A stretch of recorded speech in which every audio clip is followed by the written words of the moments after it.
If you owned a GameCube back in the early 2000s like I did, more likely than not one of the games you played was Super Mario Sunshine.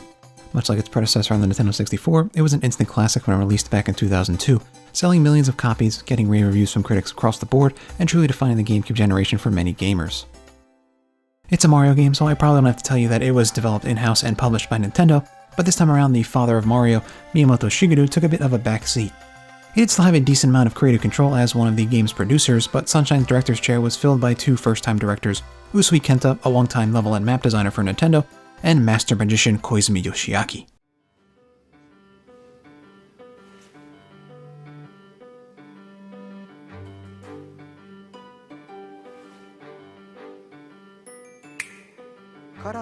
We have prepared Joy-Con color variations, neon blue and neon red.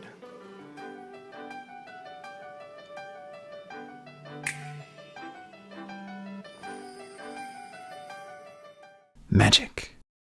But in all seriousness, I have some really great memories of this one, and it's been my favorite Mario game since the time I first played it back when I was a kid, so I am super excited to get into this review.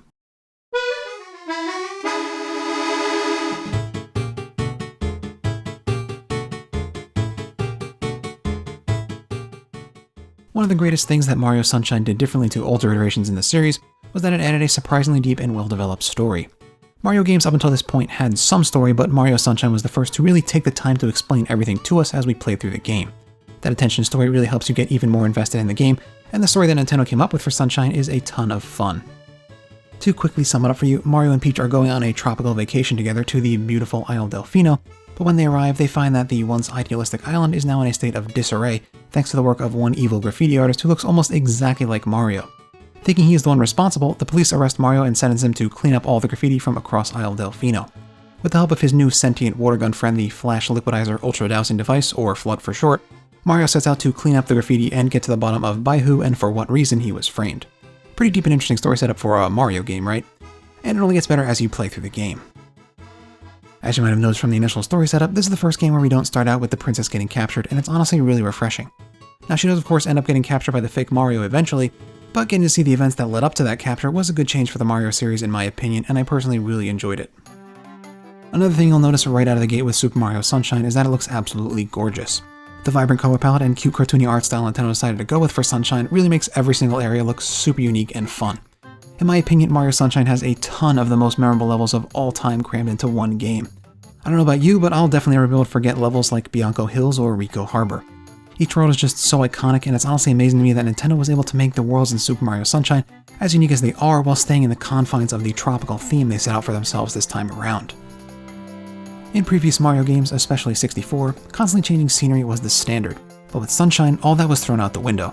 Each world shares the same overarching theme of tropical vacation, and in my opinion that sort of connection that you feel between each area of the game really helped establish Isle Delfino as its own cohesive world. You can even see the other areas of the game from each individual level, which was a really nice touch in my opinion. Thanks to the cohesion of its areas, it really feels like you're taking part in life on Isle Delfino when you play Mario Sunshine. I think it's that sense of involvement with the world we're playing in that really sets Sunshine apart from other Mario titles. In previous games, it felt like each individual task was just a means to an end. Beat the level, get the star or grab the flagpole, and move on. But in Sunshine, each level I beat, each task I complete, and each shine I get feels like it has its own repercussions or effects on the island and its overall plot. This is even further reinforced by the constantly changing levels of Mario Sunshine. In most cases, your actions in one level will affect what the area looks like and what your objective will be in the next, and I really enjoyed that sense of progression. The main objective of the game is to reclaim all the shines to bring light back to Isle Delfino, and with each shine you get, you can see the island get brighter and brighter. Even at this most basic level, there's a great sense of progression, and I think that really shows that this was one of the main goals of the developers of Sunshine. Moving on to my personal favorite part of Mario Sunshine, the music. Mario Sunshine has one of the greatest soundtracks of all time, bar none.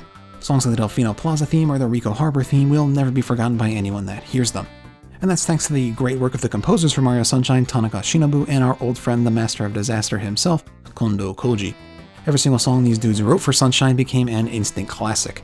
The way they were able to make each song fit the theme of each level and the overarching theme of the tropical island while still making each individual song an absolute bop on its own is honestly really amazing to me.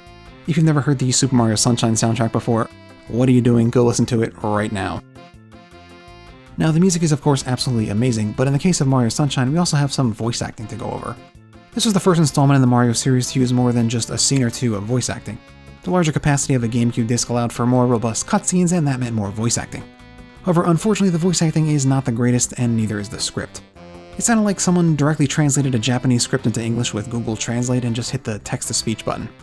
Not that anyone would because it's a Mario game, but don't go in expecting an Oscar-winning performance.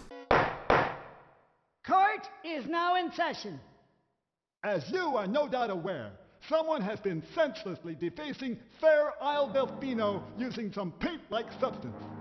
The accused is charged with polluting our beautiful home, and yes, endangering our very way of life. Indeed, how can one not be aware of what is going on? Mario Sunshine has, in my opinion, the best moveset of any Mario game besides for Odyssey. You know, you made a fun game when the walk to an objective is just as fun as the objective itself. There really are so many different movement options and abilities in Mario Sunshine, and that variation definitely helped keep things fresh through the whole playthrough. For example, let's say you want to get on the top of a roof of a building. Even that small task has a myriad of different solutions. You could side jump into a wall jump and use the hover nozzle to maneuver your way back onto the roof, or you could use the rocket nozzle to just blast up there in one shot, or you could find Yoshi and use his extremely high spin jump, or you could bounce off an umbrella onto a different roof and hover over to your desired roof with the hover nozzle. The list goes on.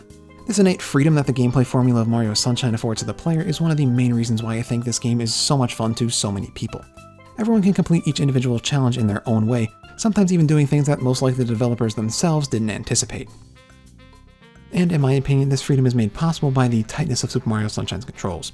Mario always moves where you want him to, when you want him to, and that just makes this game feel so good to play.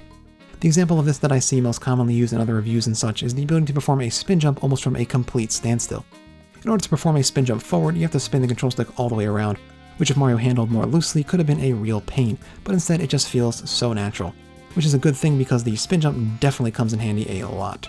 But of course, it's not just the spin jump, the side jump, the dive jump, and of course the regular jump all feel very natural and tight as well. But if I had to knock the gameplay somewhere, it would probably be the flood controls. It's not that they're particularly bad or anything, I just think there are a few things that could have been changed to make the gameplay even more smooth. Like how you can't use the hover nozzle out of a dive jump. There are so many times where I just assumed, since most everything else works, that hovering out of a dive jump would work as well, but ended up falling to my doom. It seems like such a weird limitation seeing as there are so many other potential game-breaking mechanics left in the game like spam spray or the rocket nozzle. I don't know, maybe it's a really minor complaint and I'm the only one that feels this way, but it definitely seemed to me like it was a really basic maneuver that should have been included in the game. Also, the hover nozzle when used to reverse can be a little hard to control, but I'm just splitting hairs here. The overall gameplay formula of Sunshine is super fun and makes every single second of play a total blast. And the levels aren't too bad either. In fact, they're really interesting in my opinion. Each world is divided up into 8 episodes, each with its own objective that when completed will reward you with a shine. These range from simple things like beating bosses to somewhat unexpected things like giving rampaging chain chomps a bath so they cool down. There's even some levels where you're forced to play without FLUDD, bringing back that classic Mario 64 obstacle course-like feel. As you'd expect, there are some concepts that are reused across each world, like red coin challenges and secret levels, but Nintendo did a good enough job of differentiating the way they make you accomplish these tasks and intertwining them with yet unseen challenges that never really got repetitive to me. In fact, I think the variation in levels and tasks was one of Mario Sunshine's strongest features. And speaking of strong features that have something to do with level design, one of the things that I think Mario Sunshine does best is exploration. The game doesn't hold your hand and force you to take one specific path to the goal. You can go pretty much wherever you want in any given level, and more often than not, there's going to be something there for you to find. I personally love exploring every nook and cranny when I play games, and Mario Sunshine's design and gameplay really made that exploration a ton of fun. At its core, Sunshine is of course a 3D action-adventure platform-style game similar to Mario 64. And when we hear platformer, we think collectibles. The main collectible here are the 120 shines you get for doing various tasks, but there are a few more things to pick up as you make your way through each level, namely blue and gold coins. They both will eventually lead to a shine, but the way they work is slightly different to other shines. When you get 10 blue coins, you can trade them in for 1 shine. There are 240 total blue coins in the game for a total of 24 blue coin shines. These blue coins are hidden around each episode in sometimes very hard to find places. Sounds like pretty standard stuff for a platformer, but these blue coins are probably the most complained about part of Mario Sunshine. Why, you might ask? Because there is no way to know how many you need from each individual episode. You can see how many total you have for each world by looking at the map, but there are a lot of episode-specific blue coins that you have no way of knowing you got based solely on a world total. For a completionist like me, this type of thing can be really frustrating, especially taking into account the sheer amount of coins you need to find. A simple counter for each episode would have been a really simple thing to implement, and that would have made 100%ing Sunshine way less of a chore. I I can't believe something so frustrating with such an easy fix made it through testing.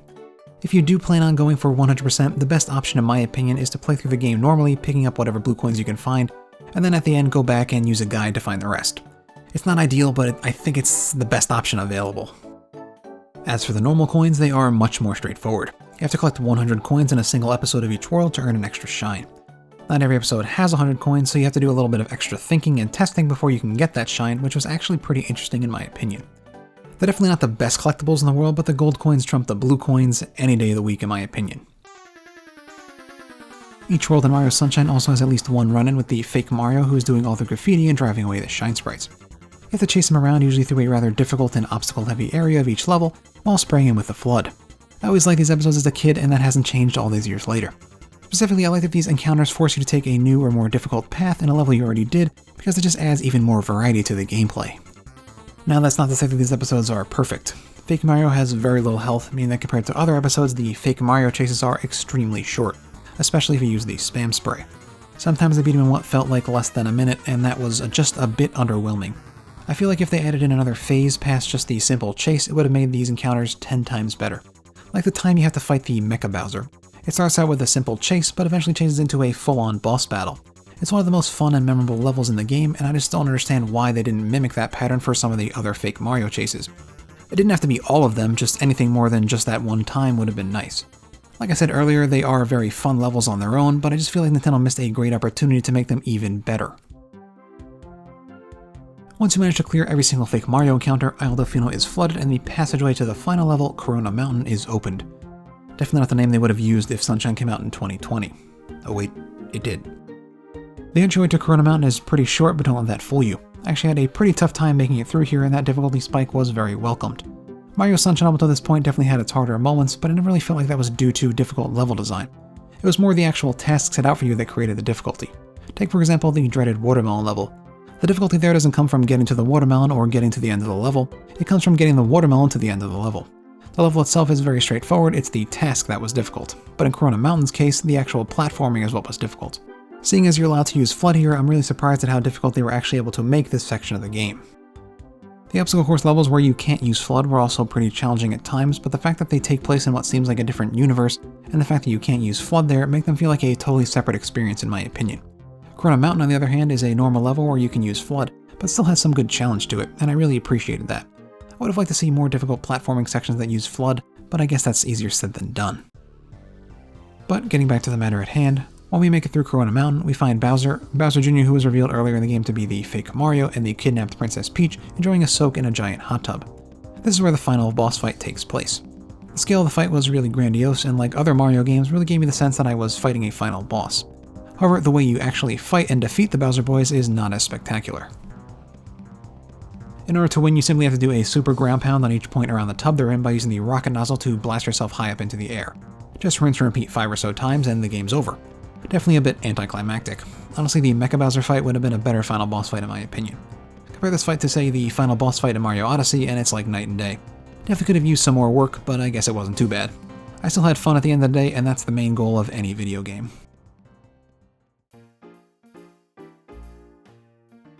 Super Mario Sunshine is undoubtedly one of the greatest games of all time, and I think it's a game that should be played by everyone who considers himself a video game fan.